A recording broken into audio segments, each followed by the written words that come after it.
Yo, yo, yo, what is going on? IK Familia, it is your boy BN, Mr. Kingdom Builder. We are back again, finally, for another Dope Sauce Dopey Infinity Kingdom video.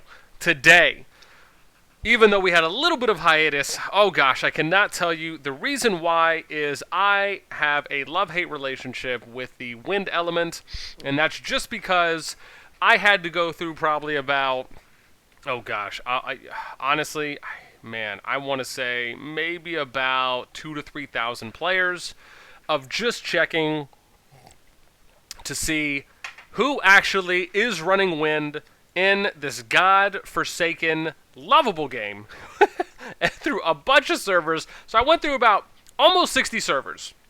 And again, we're going to be starting off here with Baldwin, but I want to preface with that it's not going to be a full deep measurement, because once we started getting past server 55, we noticed that there was only a few, maybe it could be between 3 and 5 players that were over 160k troop power, and we just started noticing a consistency of just no one running wind. Now, it doesn't mean that no one beyond 60 or even beyond 55 could be running it.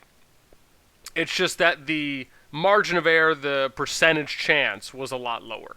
So with that, as always, remember, we do our data, we pull our data from anybody that is over 160k troop power for the element or for the immortals that we are doing our coverage on. So again, I like to always just stress that because what I have found is that by going off of that minimum, it also tends to be more consistent for them having more ideal support skills from ToK that are ones they're actually planning to run for endgame and not just earlier mid-game ones that they're going to transition to later.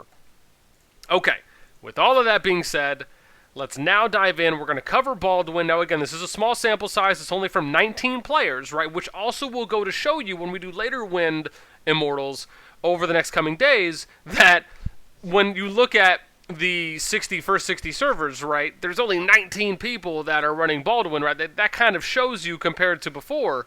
And again, we'll go ahead and see what we got. Okay, so let's do a reset here.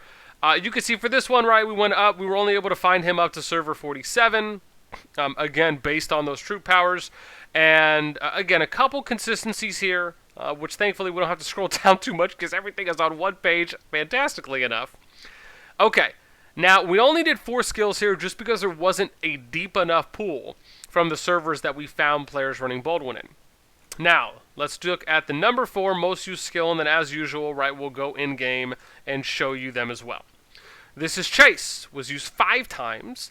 We'll then look at Annihilation for the number 3 most used skill, used 7 times on Baldwin. The number 2 most used skill was Death Breath at 8. And then the number 1 most used skill is Concentration at 12. Okay, so again, very small amount. Even shocking, right? There's only, what, 1, 2, 3. There's only 4 servers that had 2 or more Baldwins. Again, above 160k power for the people. Doesn't mean that maybe there's not lower powered players that are running them. But for the sake of, again, consistency with higher level or higher tier endgame support skills, this is the data that we pulled for the reasons we did. Now, let's go ahead and transition over to the in-game, which is going to be covering, so we're going to take a look at Baldwin, right? We'll show you him how we normally do. I don't even think I've leveled my Baldwin yet, actually. Okay, so let's look at the skill. Summons Tornado that deals magical damage rate of 306, this goes up to 600, to 1 random enemy troop, and increases the magical damage it receives by 15.3 up to 30% for 6 seconds. After hitting a target, Tornado has a chance of splitting into 2, which will continue to attack nearby troops. Or a tornado can split up to 2 times. Chances of the first split is 75, chance of the second split is 25%. Or sorry, first split 75, second 25. Now, bear in mind, they used to actually have this at 50 across the board, and then they changed it so at least one of them could have a higher chance of hitting. So this could arguably, it splits once, it could hit 2 more people. After that hits, it could split again, right? Now, I'm not sure if the second split is a split from each of the tornadoes individually, which means that it could then go to 4, or if it just would split again for 2. Again, if you're someone who's done it, I haven't actually used Baldwin myself, as far as just because I'm waiting to level him. But if you're someone who's used Baldwin and you have found that it splits 2 or 4 times on the second skill, let me know in the comments down below. Regardless of that, the skill still does a lot of damage, and that's the part we're really going to be mainly focusing on here, which is that you do 600, right? That, again, is per tornado. Right, so if it splits on the first one, right, that 600% is going to do to 2 more targets. If it splits again, you're looking at 600% between 2 or 4 targets, right? That's still a lot of damage. Now, keep in mind, the second chance obviously is a lot lower, with the first chance being a lot higher. So, again, doing magic damage, let's look at what his stats are, right? So we have strength at 45, intelligence 128, almost 3 times. You can even see that reflected here with magical attack way higher than the physical attack, along with magic defense being higher than physical attack. So, again, more magic focus for Baldwin. Let's go to Tower of Knowledge, and let's look at his top 3 skills. We're going to start with Annihilation, which is the big meteor ball with the spinny thing. Okay, here we go. Every 6 seconds after battle starts, 45% chance of dealing magical damage with a factor of 90 up to 300% to all enemy units. Okay, so again, taking advantage of Baldwin's magical stats, again, to focus on this. And keep in mind, this is really important, right?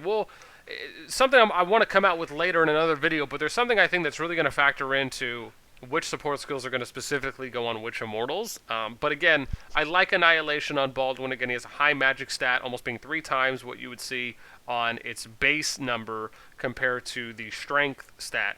So again, kind of a no-brainer here, but a good skill nonetheless to be using on him. Next is Death Breath. Now, Death Breath... Oh gosh, I have to remember what Death Breath looks like here. Oh gosh. I'm going to find it. It's the skull. Here we go. Every 6 seconds causes physical damage, a damage rate of 22.5 to 75% to all enemy units, and magical damage once. Right, so again, not bad. I'm still, even though it is physical and Baldwin is a little bit lower on physical, it still is incorporating magical damage, right? Even if it's only proccing once, right, it's still taking advantage of Baldwin's high stat. Next is Concentration. Now, Concentration is the circular thing with the face in the middle. I love my descriptions for things. Okay, here we go. Increases your magical damage by 9% in battle up to 30%. Again, even Baldwin's recommended, right? I don't see anything wrong with Concentration. It, again, plays to Baldwin's strengths. And for me, that is going to be it. Let me know what you guys think in those comments down below. As always, right, do you find it interesting that there's a low amount of people that are running Wind? Do you kind of feel like this is just the way it is for now until we have more servers open and more people are able to test Wind? Again, do you like the top 3 skills that we're looking at? Do you like using these ones, or do you use different ones? And as always, before we end, make sure you guys sub, like, and hit that notification bell so you guys can get updates on when we have new content coming out. Hopefully, this hiatus between stint will be my only one that long as I look to hammer out and finish the most used ToK skill series, which has been a grind to say the least. I'm out. That's it. We'll catch you guys later.